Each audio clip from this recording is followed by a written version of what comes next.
10th का chapter first जो है केमिकल रिएक्शन एंड इक्वेशंस, उसकी स्टडी करेंगे।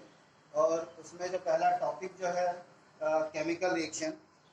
सिंपली केमिकल रिएक्शन जो होती हैं उससे पहले अपन को ये समझना होगा कि अपने आसपास जो भी फिनोमिना होते हैं उसमें किस टाइप के चेंजेस हो सकते हैं। तो जनरली दो टाइप के चेंजेस होते हैं। एक कहलाता है physical changes. Physical changes means ये हुआ कि ये चेंजेस जो हो सकते हैं वो क्या हो सकते हैं, रिवर्स हो सकते हैं। रिवर्स हो सकते हैं, है ना। इस कंडीशन में रिवर्स है मतलब कि अगर फ्रीजिंग ऑफ आइस, अगर अपन बात करते हैं कि जो बर्फ जमता है, फ्रीजिंग ऑफ आइस, तो ये रिवर्स भी हो सकता है। अब फ्रीज हुआ है तो उस कंडीशन में क्या होगा कि मेल्ट होगा और वाटर में कन्वर्ट हो जाएगा। मतलब ये अल्टीमेटली किस में कन्वर्ट हो सकता है, वाटर में कन्वर्ट हो सकता है ना। तो ये जो फिजिकल चेंजेस जो होते हैं, है ना, वो रिवर्स होते हैं। इसी तरह से जो केमिकल चेंजेस जो होते हैं, केमिकल चेंजेस में क्या होगा, केमिकल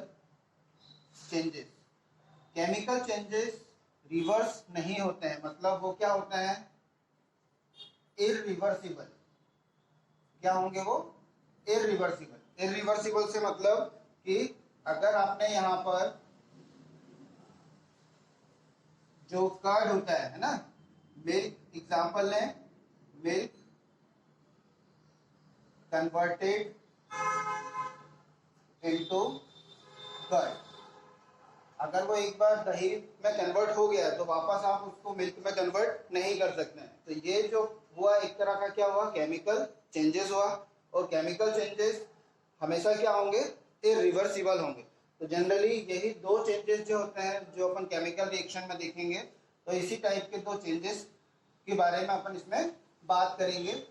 तो फर्स्ट जो टॉपिक अपना लिया हुआ है वो है केमिकल रिएक्शन। केमिकल रिएक्शन क्या होंगी कि जनरली एक लॉ होता है जिसको कहा जाता है law of conservation of mass. Law of conservation of मास। इसके अकॉर्डिंग कोई भी रिएक्शन जो केमिकल रिएक्शन होती है उसमें जो रिएक्टेंट होता है और प्रोडक्ट जो फॉर्म होता है, जब भी कोई केमिकल रिएक्शन होगी तो उसमें रिएक्टेंट होगा और प्रोडक्ट होगा। तो इस लॉ के अकॉर्डिंग वो रिएक्टेंट और प्रोडक्ट दोनों क्या होना चाहिए, इक्वल होना चाहिए। मतलब mass of reactants equals to mass of product.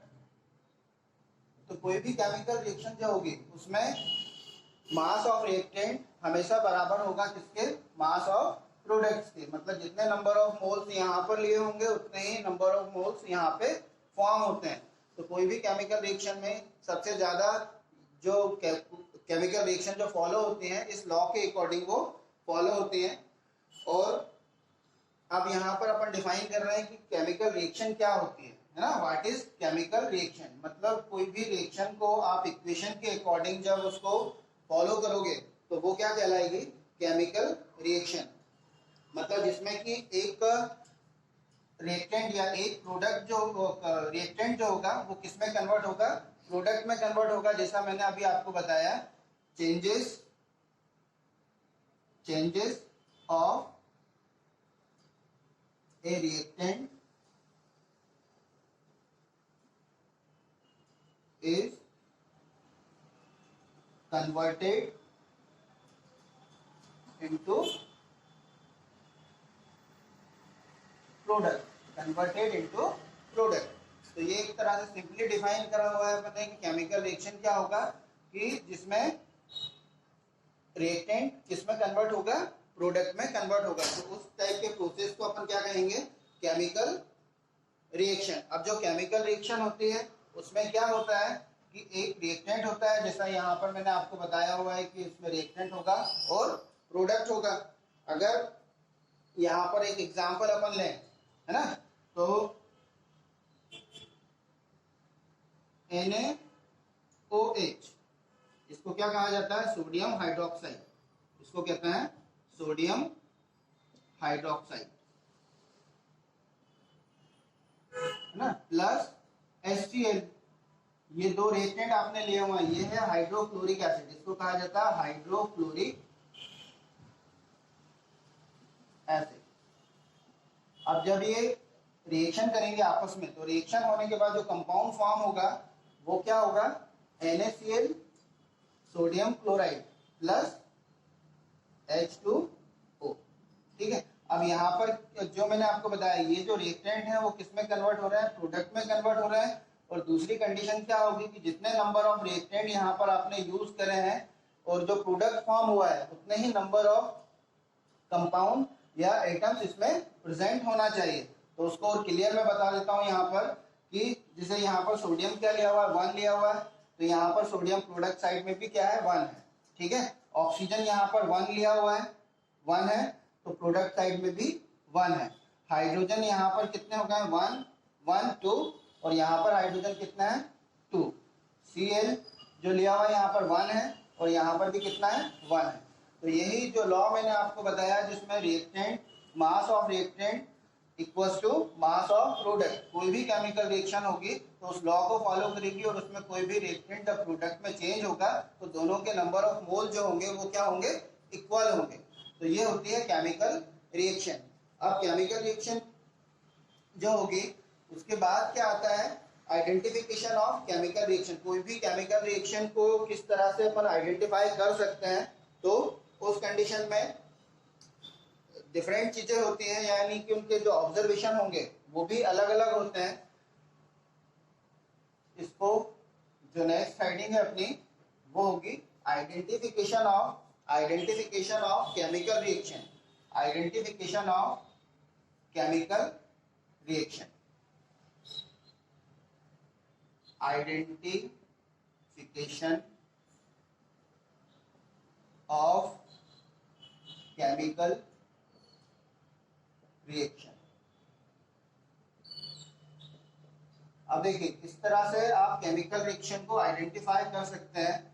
उसके लिए जो डिफरेंट ऑब्जर्वेशन जो होते हैं, फर्स्ट तो क्या होगा कि फर्स्ट जो ऑब्जर्वेशन होगा चेंज इन स्टेट, है ना, मतलब वो क्या होगा, अभी जैसा मैंने आपको बताया था चेंज इन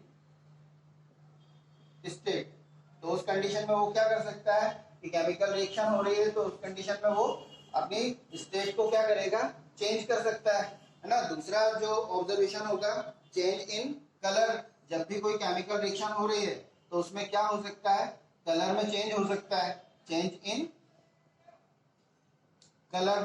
थर्ड टाइप का जो ऑब्जर्वेशन है कि अगर कोई किसी टाइप की जो रिएक्शन में हो सकता है कि उसमें गैस इवॉल्व हो रही है तो क्या हो जाएगा, इवोल्यूशन ऑफ गैस। बहुत सारी रिएक्शन ऐसी होती हैं जिसमें गैसेस इवॉल्व होती हैं, मतलब बाहर निकलती हैं। चेंज इन टेम्परेचर, और कुछ रिएक्शन जिसमें टेम्परेचर में चेंज होता है, और आगे अपन उसमें देखेंगे कि किस तरह से टेम्परेचर में चेंज होगा। Change in temperature,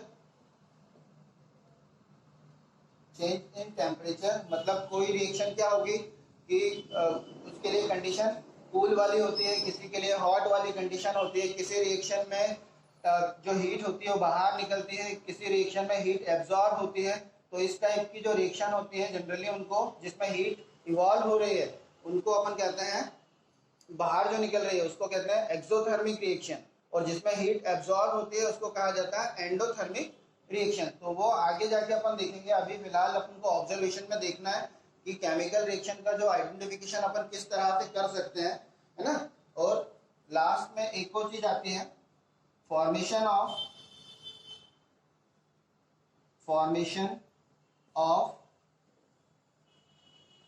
precipitate, formation of precipitate. बहुत सारी, काफी सारी रिएक्शन ऐसी होती हैं जिसमें क्या होता है, प्रेसिपिटेट फॉर्म होता है। अब ये जो प्रेसिपिटेट फॉर्म होता है तो इसका एक बहुत सीधा सा मैं एग्जांपल आपको बताता हूँ कि किस तरह से उसमें आपको चेंजेस या प्रेसिपिटेट उसमें फॉर्म होते हैं। कि फॉर एग्जांपल आपने क्या करा हुआ है, एक टेस्ट ट्यूब ली हुई है, हाँ? और उस टेस्ट ट्यूब में आपने यहाँ पर जो रिएक्शन होगी, मतलब रिएक्टेंट जो आपने बनाए हुए हैं, रिएक्टेंट जो होंगे आपके वो मान लीजिए बेरियम क्लोराइड है, ठीक है। और इसमें जब आप क्या ऐड कर रहे हैं H2SO4, H2SO4 मतलब H2SO4 क्या है, सल्फ्यूरिक एसिड। तो ये जब इसके साथ में रिएक्शन करेगा तो उस कंडीशन में जो रिएक्शन करने के बाद क्या होगा कि यहाँ पर प्रेसिपिटेट फॉर्म हो जाता है, नीचे बॉटम में प्रेसिपिटेट बन जाता है। वो किसका प्रेसिपिटेट बनता है, बेरियम सल्फेट का, बेरियम सल्फेट का। तो ये व्हाइट कलर का पीपीटी फॉर्म होगा या प्रेसिपिटेट फॉर्म होगा। तो इस तरह के केमिकल रिएक्शन में जो चेंजेस आते हैं, तो वो एक ऑब्जर्वेशन ये भी है कि अगर उसमें प्रेसिपिटेशन फॉर्म हो रहा है तो हो सकता है कि उसमें किसी तरह का केमिकल चेंजेस हुआ हो, है ना। तो आज जो अपन ने देखा हुआ है वो क्या देखा है इसमें कि जो केमिकल रिएक्शन होती है वो किस तरह से होती है, और उसमें रिएक्टेंट होता है, प्रोडक्ट होता है, मतलब जितने नंबर ऑफ रिएक्टेंट पार्टिसिपेट करते हैं रिएक्शन में उतने ही नंबर ऑफ प्रोडक्ट फॉर्म होता है ना। और जो केमिकल रिएक्शन होती है उनको किस तरह से ऑब्जर्व करा जाता है। इसी तरह से जो नेक्स्ट जो टॉप इसमें जो पढ़ने वाले हैं अपन वो है केमिकल इक्वेशन। अब केमिकल रिएक्शन जो भी होंगी उनकी कोई ना कोई केमिकल इक्वेशन होती है ना, केमिकल इक्वेशन। अब केमिकल इक्वेशन क्या होती है, तो जनरली केमिकल इक्वेशन जिसमें किसी टाइप की केमिकल रिएक्शन जो होती है उनको सिंबलाइज करा जाता है। तो केमिकल इक्वेशन क्या है, एक तरह से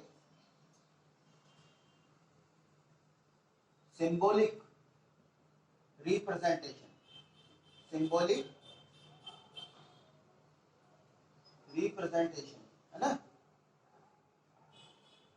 किसी भी केमिकल रिएक्शन को सिंबलाइज करके लिखा जाता है, वही कहलाता है केमिकल इक्वेशन। जैसे अभी मैंने आपको बताया हुआ था कि उसमें जो भी रिएक्टेंट होगा और जो प्रोडक्ट फॉर्म होगा, तो उसमें जितने भी रिएक्टेंट अपन ने यूज करे हुए हैं तो उनको सिंबलाइज करके लिखा हुआ है, तो वही उसकी जो होगी वो केमिकल रिएक्शन होती है। जैसे अपन एग्जांपल लें कि अगर मैंने यहाँ पर मीथेन लिया हुआ है ना, मीथेन और ऑक्सीजन ना, मान लो यहाँ पर ये मैंने मीथेन लिया प्लस ऑक्सीजन लिया, और ये जो है प्रोडक्ट जो फॉर्म हो रहा है वो प्रोडक्ट क्या फॉर्म हो रहा है, कार्बन डाइऑक्साइड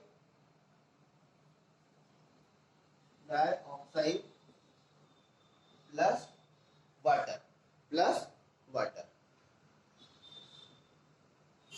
ठीक है। तो यहाँ पर दो चीजें, ये जो फॉर्म है ये रिएक्टेंट है, यहाँ पर क्या बन रहा है, प्रोडक्ट फॉर्म हो रहा है। मतलब ये वाला जो साइड है ये कौन सा साइड है, रिएक्टेंट, ये सभी क्या है, रिएक्टेंट्स हैं, और ये सभी क्या है, प्रोडक्ट है ना। अब इस कंडीशन में जब इनको सिंबलाइज करा जाएगा, तो सिंबलाइज करने पर क्या होता है कि मीथेन जो होता है उसका जो फार्मूला होता है CH4, और ये क्या होता है, ऑक्सीजन, है ना, और CH4 ऑक्सीजन। और इस कंडीशन में ये CH4 जो होता है ये क्या होती है, गैस फॉर्म होती है, ऑक्सीजन भी क्या होती है, गैस होती है ना। ये फिजिकल स्टेट जो जिस स्टेट में ये है उस स्टेट में अपन लिखते हैं, मतलब ये इसकी क्या है, फिजिकल स्टेट है ये। और ये क्या फॉर्म करेंगे, carbon dioxide CO2 plus H2O, ठीक है। अब यहाँ पर इस टाइप की जो इक्वेशन होती है, ये जो इक्वेशन है इसको स्केलेटन इक्वेशन कहा जाता है ना।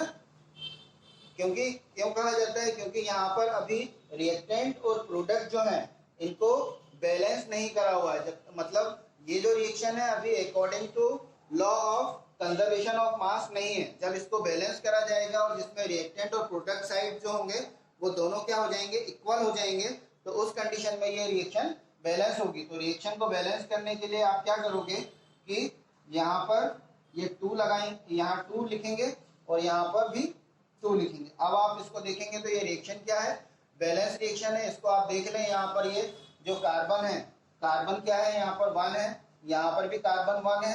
हाइड्रोजन देखो, यहाँ पर हाइड्रोजन कितना है, 4 है, और यहाँ पर हाइड्रोजन कितना है, 4 है। ऑक्सीजन देखें, 2 2 जा 4 ऑक्सीजन है, तो यहाँ पर ये 2 ऑक्सीजन और ये 2 ऑक्सीजन। इस तरह से ये क्या हो गई, एक तरह की पूरी कंप्लीट इक्वेशन बन गई है ना। इसी को अपन कहते हैं केमिकल इक्वेशन। नेक्स्ट लेक्चर में जो अपन देखेंगे नेक्स्ट लेक्चर में, अपन केमिकल इक्वेशन जो होती है उसको किस तरह से लिखा जाता है ना, उसको किस तरह से बैलेंस करा जाता है, उसके क्या रूल होते हैं, क्या क्या ध्यान रखा जाता है उसमें रिएक्टेंट साइड और प्रोडक्ट साइड में, वो सब चीज़ें इसमें नेक्स्ट लेक्चर में अपन देखेंगे, है ना। चैनल को एट लास्ट चैनल को सब्सक्राइब करें, लाइक करें, शेयर करें। Thank you.